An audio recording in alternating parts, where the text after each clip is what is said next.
Yeah. Hey friends, you're watching BrainStormAcres. I'm Henry. And I'm Irene.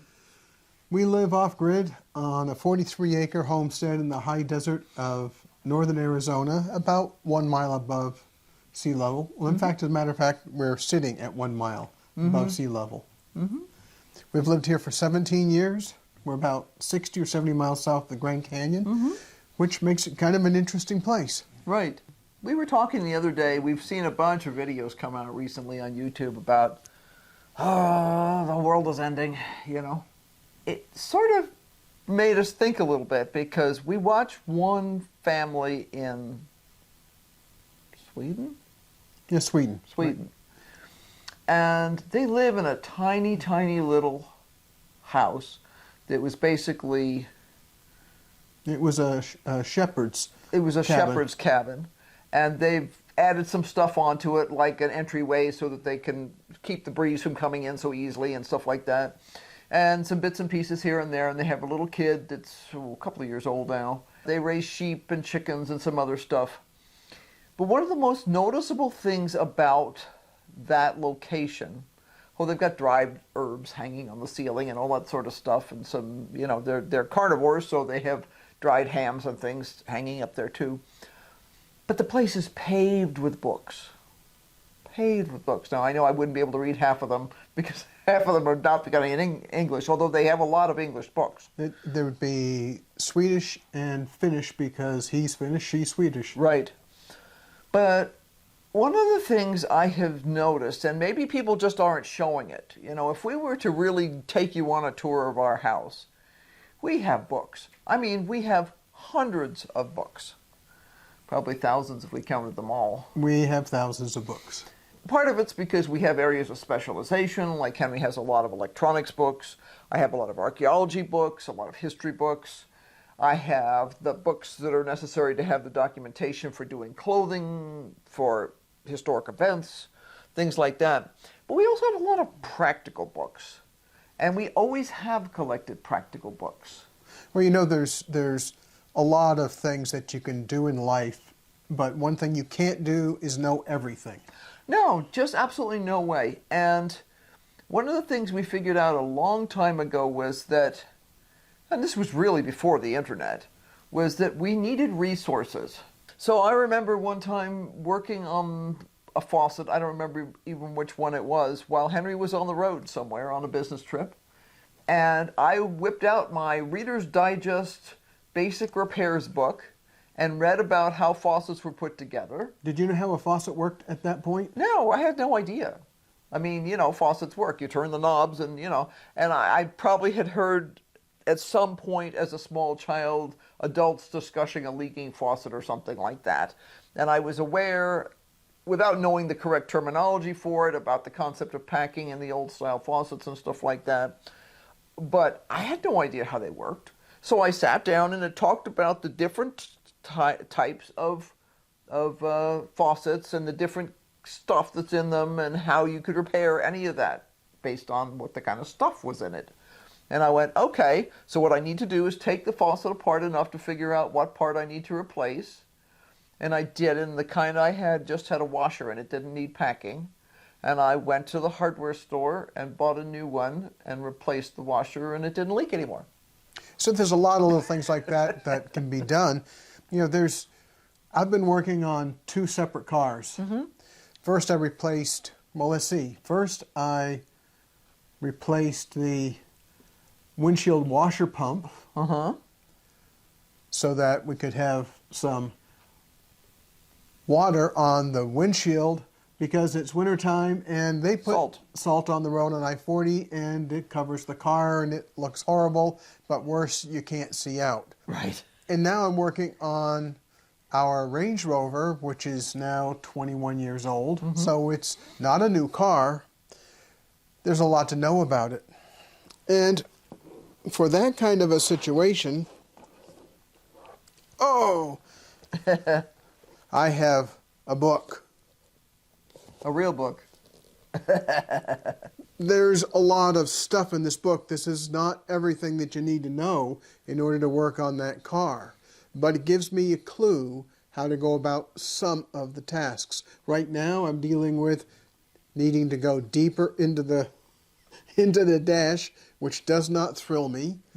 I have some patience. I'm willing to do that work, but I don't have the right test equipment to do it. There's special computers that allow you to evaluate what's going on in the car, but I don't have one, and they're $4,000, and I'm not going to buy one. That's more than the car's worth. Right. But there are lots of things that, and we were talking about the cool collection of books at this Swedish homestead, and it really is a homestead. I mean, they're not out in the middle of totally nowhere, but they are pretty self-sufficient in terms of they're definitely in terms of their meat and stuff like that. They're busy making sausage and drying it and stuff like that this past week. But we have all kinds of books. And we were talking about what sort of things we have. And all of our books are not on the shelves right now. We actually need to unpack some more. But we have most of the critical ones out. I was thinking, when I have a problem with the garden, one of the advantages to a book is if the internet's down, I still got the books. Well, the other thing is you don't need power. All you need is some light Yeah. to be able to read a book. Yeah. Now, the problem with books is there's a lot of volume Yeah. and a lot of weight. I picked up this book, and this is from Rodale. And Rodale Press has been known for, I don't know, maybe 50 years for the useful gardening type books that they put out. And I have two of their books, one called the Encyclopedia of Organic Gardening and another one called something like Diseases and Pests or something like that. Now, I think this one was published about 1985. Let's see, it'll tell me up front. This is a new revised edition. So it was published in 1978. Oh, pardon me. Yeah, and this stuff doesn't change. Well, as a general rule, that's correct. Now, there are some things that will change. Yeah. We had an encyclopedia one time that... Oh, Lord, that was just the most amazing thing. We got our money back. I contacted the encyclopedia company and said, I want my money back. You take this thing away because... It was trash. Well, it wasn't just trash. It was advocating using DDT on your kids to get rid of head lice. Right. It was advocating I don't know, I using... think kerosene works better myself. Yeah. It does, by the way, work. It was advocating to use asbestos for insulation. There were a lot of things that were being recommended that were no longer a good idea. And they hadn't been a good idea for a long time. A really long time. I actually have a book that was published by the Extension Services back in it was probably originally published in the 50s or 60s. I have a copy that I got in about 1972 from the county extension in New Mexico. I kept it just because it's so horrific. The recommendations for uses of chemicals and stuff is just beyond horrible. Now, the advantage to using the Rodale books is this is part of the organic gardening movement. So, if anything, they'll be ultra conservative in terms of use of any kind of pesticides or herbicides or anything else. And they're more likely to tell you what things are and then say we don't have a solution, because a lot of times there were no solutions where we do have solutions now. But any recommendations they make, are pretty solid. And the basic information on this is how to grow a cucumber, this is how to grow a squash, this is how to grow a tomato, that has not changed dramatically. They have learned a few things in the last 50 years, but not that much has changed. So things like that still remain as a reference, and this gets hauled out on a regular basis. I also do have some newer books that have been put out by state offices and universities and stuff that have information on specific pests and stuff like that, better up-close color pictures that help you determine what things are. There are other books. Mm-hmm. We have a series of books that deal with practical skills. Mm-hmm. I'm not advocating this book in particular, but you can frequently pick up these kinds of books at a thrift store, at a rummage sale, a yard sale, things like that. Yeah, I found a brand new, didn't even look like it had been opened, version of this Rodale book at a thrift shop, and gave it to our daughter a couple of years ago because she was starting to restart her gardening stuff. So if you have a homestead and you have a gravel driveway, how do you keep the gravel driveway in good shape? Well, the modern answer is a piece of heavy equipment. But you know, there are other alternatives. For example, this book shows you how to make a drag to drag the gravel on your road so you smooth it out. Because when you drive on a gravel road, if you've driven on a gravel road, you'll notice that the gravel gets kicked up to the sides and in the middle. And you need to pull that back in where the tires of your car go, or your truck. It just needs to be some general maintenance, which I have to do on our road too. Right, right. But you can drag it behind a car. It doesn't have to. I mean, originally it would have been dragged behind a horse, to be honest. You know, I've done a huge amount of maintenance on that road when you were out of town and stuff like that with a shovel. So there's a lot of ways of doing. There's a lot of ways of doing things. You can look at some of these older books and these older techniques. They're lower cost. They take you more time, generally speaking. But you know, if you make a drag and drag it behind your truck or your car, it takes the same amount of time as that big, expensive piece of heavy equipment to do the job. Right, and it, you know, it may not be perfect. It may not be high tech, but it does do the job. We have a lot of very practical books here, and we have some real treasures that we have been gifted or picked up over the years. Well, we have some cookbooks. Ancient cookbooks. This one is a reprint.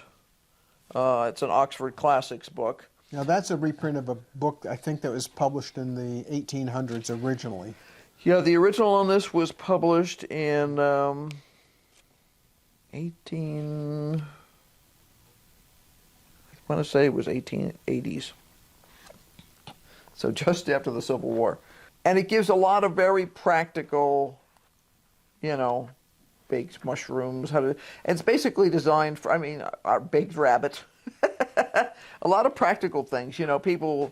Well, one of the things I'll tell you about this kind of a book is it frequently is written for somebody who has some basic cooking skills to start with. If you're looking for a step-by-step guide on how to learn a specific skill, some of these older books may not be. In fact, if you go back to some of the early manuscripts that we have that are from the 14th, 15th, and 16th centuries, they say take enough butter and enough flour and enough milk, and mash them together. Make this as it is customarily made. You know, the best books in that time frame for learning to do things from scratch are books that were written by old guys for their young wives. Yes, you know, some guy would marry a 15-year-old, and she now has to be the head of household for the kitchen and stuff like that, and he would write a detailed book on how she was to do that, how she was to manage all the different systems in the house. I recommend, if you really don't know how to cook, something like Joy of Cooking or something like that. It gives you all the basics. It doesn't have to be a fancy book. I mean, Joy of Cooking, some people would consider it to be fancy. I consider it to be basic. You know, it tells you how to break down a piece of meat, how to break down a chicken, how to cook it. Now, a lot of the food, or the main part of the recipes, are going to be pretty standard run-of-the-mill stuff, but they also include some fancier things. Right, and they also include, it's surprising how much wild game is included in Joy of Cooking. Now, there's some other cookbooks that... I have a couple of really old ones here that were gifted to me by a girlfriend because she wasn't interested in having them, but she knew I would love this kind of stuff.